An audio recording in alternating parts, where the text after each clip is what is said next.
Hello everyone, আমার TRIPS and tricks চ্যানেলে তোমাদের সবাইকে ওয়েলকাম জানাচ্ছি। আজকে আমি ঘরোয়া উপায়ে কিভাবে বোতল পরিষ্কার করতে হয় তা তোমাদের দেখাবো। চলো আমার ভিডিওর সাথে তোমরা থাকো এবং দেখতে থাকো। প্রথমেই আমি নিয়েছি একটা ভিম লিকুইড, একটু আয়রন পাউডার, একটা লাঠি, একটা স্পঞ্জ, 1 মগ জল। প্রথমে আমি এই বোতলটার মধ্যে একটুখানি জলটা ভরে দেব, দিয়ে এর মধ্যে আমি মগের বাকি জলটুকুর মধ্যে আয়রন পাউডারটা গুলে দেব। আয়রন পাউডারটা দেখো কেমন নুনের মতন দেখতে, এটা যে কোনো গ্রসারি স্টোরে তোমরা পেয়ে যাবে। তারপর এই যে ঢাকনাটা আমি জলটার মধ্যে ভিজিয়ে রাখবো। তারপর ভিম লিকুইডটা জলের বোতলের মধ্যে ঢেলে দেব, দিয়ে স্পঞ্জটা জলের বোতলের মধ্যে দিয়ে ওই লাঠিটার সাহায্যে ঘুরিয়ে ঘুরিয়ে বোতলের ভিতরটা পরিষ্কার করে নেব। তোমরা লাঠির বদলে যে কোনো লম্বা খুন্তি যদি থাকে ঘরে, বা লম্বা হাতল সমেত কোনো লাঠি, তাহলে তোমরা সেটা দিয়েও করতে পারো। আমার কাছে এই লাঠিটা ছিল, সেটা দিয়েই আমি করছি। দেখো কিভাবে বোতলটা পরিষ্কার হয়ে যাচ্ছে। শুধু ভিম লিকুইড ছাড়া আর কিচ্ছু দিতে হবে না এর ভিতরে, যেহেতু এটা জলের বোতল তাই কোনো হার্শ কেমিক্যাল দিয়ে আমি পরিষ্কার করব না।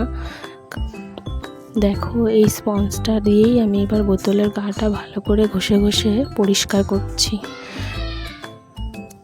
এই স্পঞ্জটা তোমরা নতুন যে জামা কাপড় থাকে আমাদের, তার ভিতরে থাকে, শাড়ির ভিতরেও থাকে, সেটা না ফেলে দিয়ে এই কাজে খুব ভালোভাবে লাগানো যায়। তোমরা ফেলো না স্পঞ্জটা।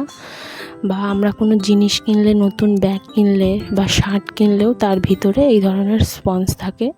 তোমরা এই স্পঞ্জটা এইভাবেই কাজে লাগাতে পারবে না ফেলে দিয়ে।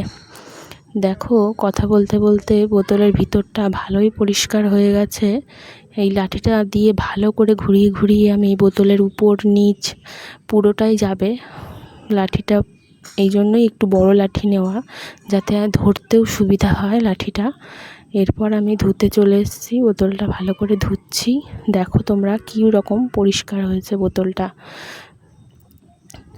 আমি ওই লিকুইড ছাড়া আর কিচ্ছু দিইনি, তাও কত পরিষ্কার হয়েছে বোতলটা। দেখো কিন্তু দেখো বোতলের মুখে এই আয়রনের দাগগুলো যায়নি, জলের দাগগুলো যতই সার্ফ দিয়ে ডলি না কেন যাবে না। তারপর আমি একটা বড় গামলায় ওই আয়রন পাউডার গোলা জলটা ঢেলে দিচ্ছি, কারণ এই জলটার মধ্যে আমি এই জলের বোতলটাও ভিজিয়ে রাখবো। কারণ জলের বোতলটার গায়ে যে আয়রনের দাগগুলো আছে, সেগুলো এই আয়রন পাউডার গোলা জলে ভিজিয়ে রাখলে সে একটু ডলা দিতেই উঠে যাবে। তারপর দেখো আমি যেহেতু জলটা বেশি গামলায়, তো আমি আরও একটু আয়রন পাউডার এই জলের মধ্যে গুলে দেব, দিয়ে খুব ভালো করে 30-40 মিনিট মতন ঢাকনাটা আর জলের বোতলটা এই আয়রন পাউডার গোলা জলের মধ্যে ডুবিয়ে রাখবো।